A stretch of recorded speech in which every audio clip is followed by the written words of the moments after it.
such a high honor. The guy bowed and said that he apologized for not being able to follow their wishes. Cremo frowned and asked what he was talking about. He was 27 years old and still a bachelor. At this age many begin to wonder what's wrong with you since you still haven't married. He asked him to close his eyes to it. Xavier could barely contain his laughter. Lloyd asked him to stop, asked what was so funny about it.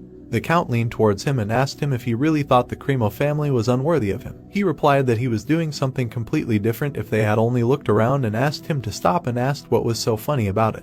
The Count leaned towards him and asked him if he really thought the Cremo family was unworthy of him. He replied that he was doing something completely different if they had only looked around. Christine was barely holding back her tears. She was shaking all over and said that she was the eldest daughter of the Cremo family and that she was ready to do anything for the sake of her family's prosperity and stability. The girl burst into tears and said that she was even ready to sacrifice her body. Lloyd's face darkened and he wondered if they really all thought she was marrying the Demon King. Xavier held back his laughter with all his might.